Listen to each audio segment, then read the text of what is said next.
I'm inside the Bradley fighting vehicle. Now, us here in the media, we got an inside look and behind the scenes. I'm coming down, take a look over here at what exactly happens here and how the U.S. Army stays prepared. And get this, it is a lot colder here in Rockwall, Texas, than it is in Washington, D.C. Out of this world experience, you're gonna need some darkness.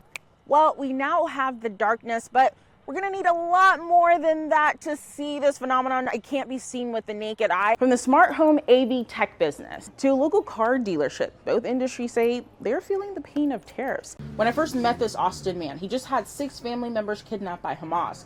Fast forward to now, 3 family members have been released.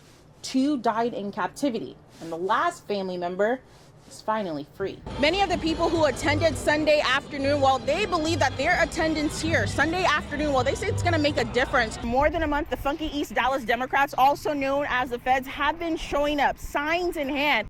For 5 years, the Army had its own shuttle, but it only led to about 5,000 max when it came to riders. I'm inside a B-24 bomber. Now, it's the only one that is still airworthy in the entire world. I'm glad you guys are curious because right behind me is the Tesla Mega Pack battery storage. I'm going to step outside of the shot so you can take a closer look. That's right, Charles. We are right here in the thick of it. And just like the song says, this is how we do it.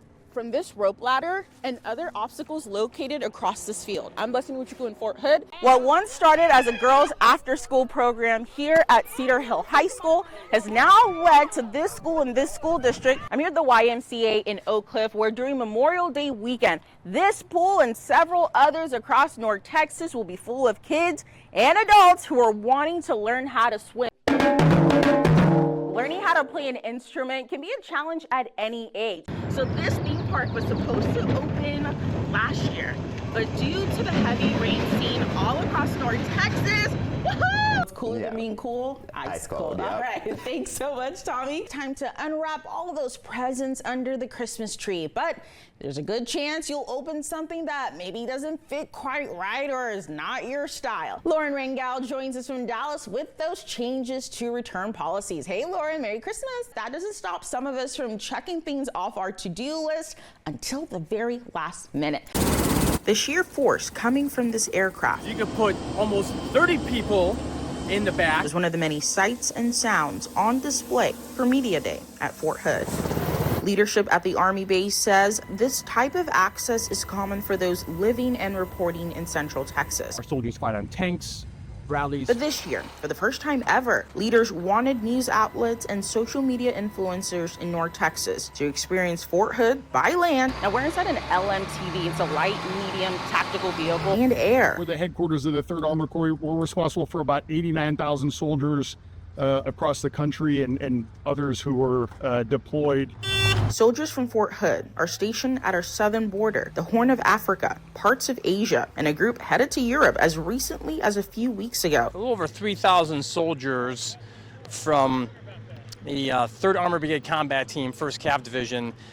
They deployed to Europe, Eastern Europe. Despite the ongoing conflicts and rumblings happening across the world, and even in Eastern Europe, with Ukraine and Russia going on nearly 4 years at war now, Colonel Camille Stotskoper says the recent deployment were not due to any heightened or new threats facing the country. Is it business as usual?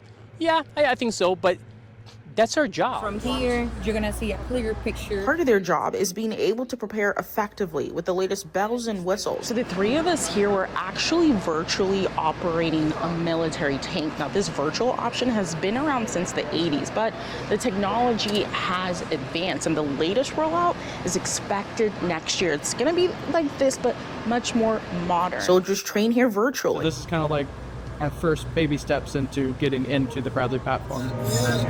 Before they can come out here to put that training into use. Our job here is ultimately to prepare us for anything our nation calls us to do, and as you said, it's a changing climate, so we have to be very adaptable for whatever our nation calls us to do. Yes.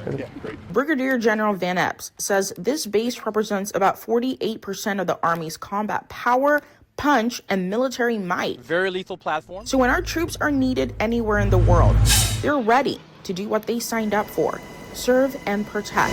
In Fort Hood, Blessing Wuchuku, Spectrum News.